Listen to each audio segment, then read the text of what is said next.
I am S के Mishra and I welcome you. आज मैं आपके लिए लाया क्या हूं, चार बिल्कुल साधारण से अलग चीजें। जब हम बाजार जाते हैं, मेले में जाते हैं, किसी भी भीड़ में जाते हैं, मंदिर के दर्शन करने जाते हैं, तब भी कभी कभी बहुत भीड़ मिलती है। धक्का मुक्की हो रही थी मेले में धक्का मुक्की हो रही थी। पुशिंग एंड शोविंग धक्का मुक्की की अंग्रेजी है।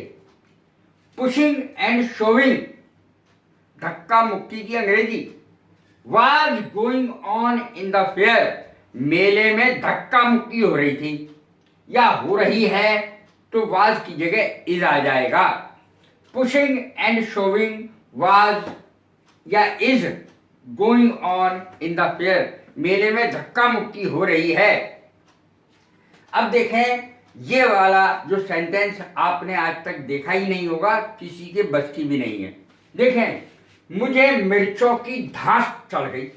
मुझे मिर्चों की धांस चढ़ जाती है। ये कब होता है? जब घर में छौंका लगाया जाता है या मिर्चें भूनी जाती हैं, तब मिर्चों की धांस चढ़ जाती है। इसका अर्थ क्या होता है कि मिर्चों से आपको खांसी आने लगती है। मिर्चों की वजह से, मिर्चों की खुशबू की वजह से आपको खांसी आने लगती है। मुझे मिर्चों की धांस चढ़ गई, ये पास्ट इंडेफिनिट का सेंटेंस है। पेपर्स मेड मी कफ। मुझे मिर्चों की धांस चढ़ गई।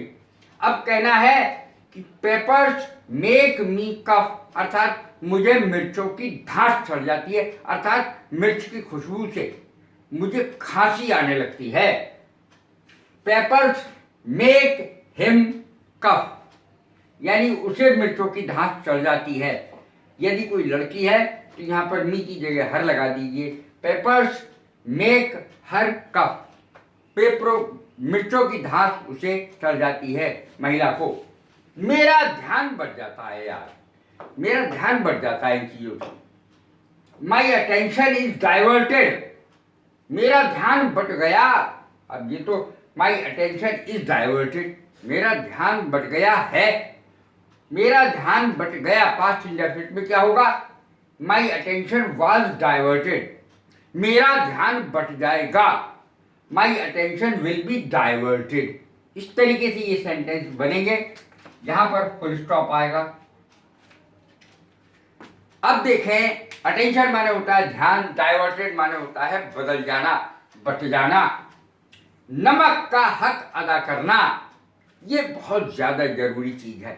जिसका आपने नमक खाया है, जिसका एहसान है आपके ऊपर, उसका हक जरूर अदा करना चाहिए। लेकिन कुछ लोग कृतज्ञ होते हैं, वो अनग्रेटफुल होते हैं, वो दूसरे का एहसान बिल्कुल नहीं मानते। देखें, नमक का हक अदा करना, इसकी अंग्रेजी क्या होगी? To discharge somebody's obligation. किसी के नमक का हक अदा करना, ये इसकी अंग्रेजी है टू डिस्चार्ज समबडीज ऑब्लिगेशन। हजारों सेंटेंस बन सकते हैं इससे। You have really discharge my obligation. तुमने मेरे नमक का हक अदा कर दिया आज। ऐसे लगा सकते, टुडे, आज तुमने मेरे नमक का हक अदा कर दिया।